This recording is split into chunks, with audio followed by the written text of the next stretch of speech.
Let me just break down the 4 steps. Calm down, don't take things so personally, things like understand what's really going on so that you're not reacting to the wrong things. Step 2 is understand the real truth. Okay. And so when you're dealing with young guys that are, puffed up and, doing their thing, then if you're looking to be, not looking to be offended, I shouldn't say it that way because we aren't looking to be offended, but if you're easily offended by that, then you're heading in the wrong direction with the whole thing. So if you're understanding the real truth, why are they, when people get that way, it's usually because they're protecting themselves in some way. They may not understand it to be that, but if you're understanding the real truth, you don't really have that reaction when you're kind of living a peaceful existence, living a peaceful existence. There is no necessity to be angry or upset or puffed up, right? That's right. And so when you're dealing with a person who is that way, then the first point of understanding is, okay, there must be some real things underneath there that they struggle with to cause them to respond in that way, right? This would make a huge difference in many areas. So in some of the work that I do, I love to work with law enforcement, so that cops and communities relations, that's a biggie for me.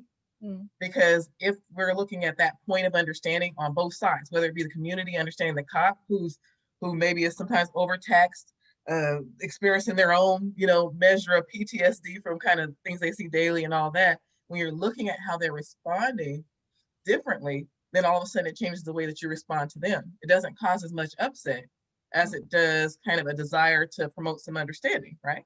And so, but understand the real truth is not only for the other, but it's also for yourself. Yeah.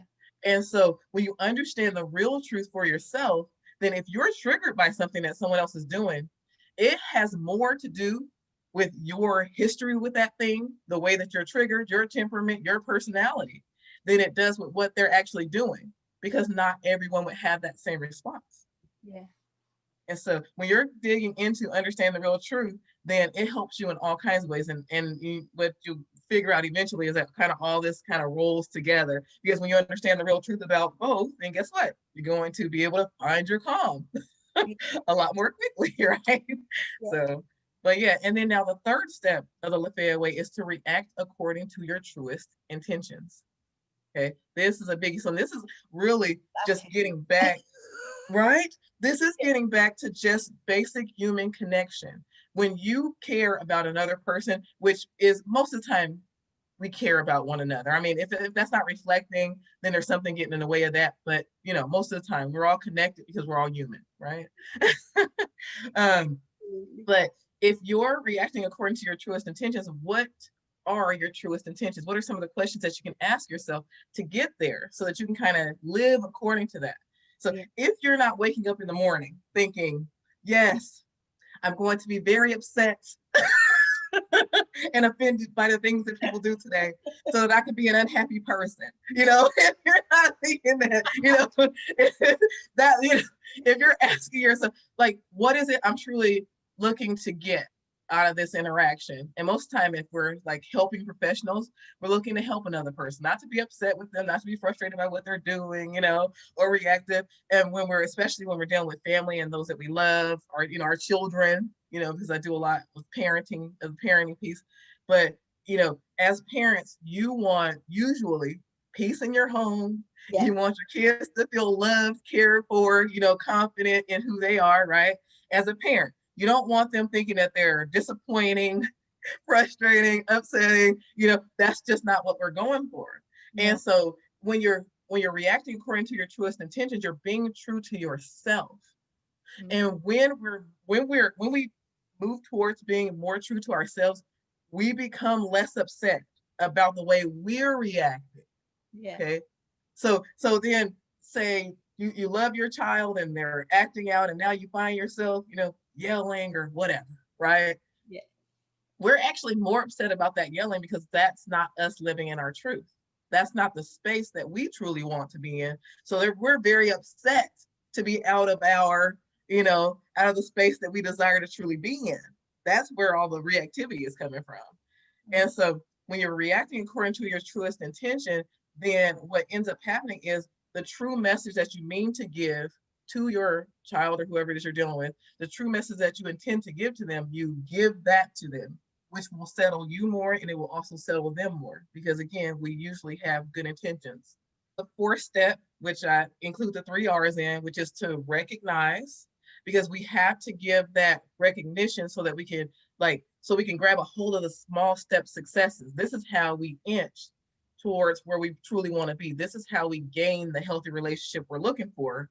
Is first you have to recognize. That's where a lot of people will miss it. So they'll get like these small step improvements, and then and then the next time they run into the same kind of situation, then they forget that there are steady improvements happening. You may not have gotten 100%, which we never do, right, to where you want it to be. But say if you yelled before, for example, for 30 minutes and you were only 10 minutes into it this time, recognize, right? Recognize the small step improvements. If they had a meltdown for an hour before and now it's only a 5-minute meltdown, recognize these things. So recognize them, reinforce them highly, because we want to reinforce the behaviors that we want more of. This is another mistake that we make consistently, is we tend towards, because we're reactive to the negative, we tend towards unintentionally reinforcing more of the behavior we don't want than the behavior that we do want. So this is kind of changing that up. So recognize, reinforce, and repeat. So I love the rinse and repeat idea. So with the 4 steps, you're never done. You're always, gravitating around the 4 steps. Yeah. But that's the 4 steps. And that, when you bring that all together, then you have a formula for successful and healthy relating to others, especially hypersensitive individuals. Yeah, I can understand that. And it was a funny story came to mind when a young guy that went for his driving test and he failed. And he said to me, I don't understand it. He said, I drove really well. And I said, well, the examiner's failed you. There's nothing we can do. And he said, I was really polite to him. And I know he didn't like me. And he said, why wouldn't he have liked me when he doesn't even know me? And I looked at him and I thought, what do you say to this? And I said, maybe you look like his son and he was really cheeky to him at breakfast this morning. And he burst out laughing then. Mm-hmm. And he just said, well, I never thought of that. Isn't that perfect? It was possible, wasn't it? It was a possibility. Right. And he suddenly was like, oh yeah, I've made my dad mad by doing that in the morning. It's like, yeah, that could have happened. Yes. It's so important. It's so important to move ourselves and others out of personalizing something that's coming from another person. If you were really polite and you know that you did what you could to relate well to another person and they are still having a hard time, you just have to allow for it to be their hard time. Right? And not put that off on yourself.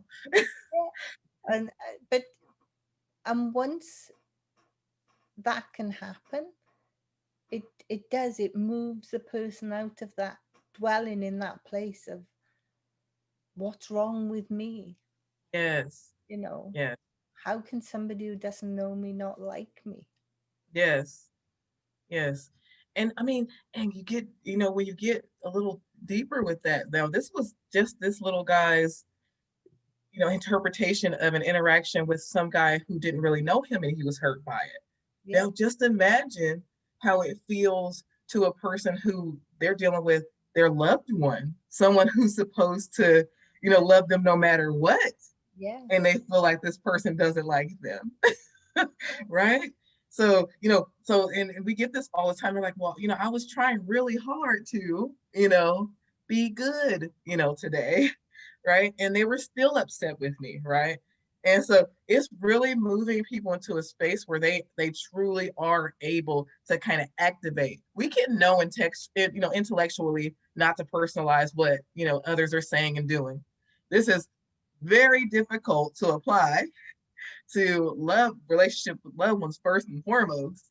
But the Lafaya Way really does kind of give you a formula for how to do that. You know, how not to personalize, how to allow another person to be in their space, and how to allow yourself to understand that your reactions and your responses are, again, more based on not how terrible they think you are, Yeah. but on how you feel about basically yourself, and how, again, your experiences from, you know, the past with these things are triggering you now. So then you're not putting yourself in a bad space either. Like, oh, they really hate me, you know, they really hate me. And then we're, of course, if you feel like someone hates you or dislikes you, you're going to have a tough reaction with them. And the reaction that you have is going to be against what you truly want, because you want them to like you. The reason you're reactive in the first place is because you want to be liked or loved, right?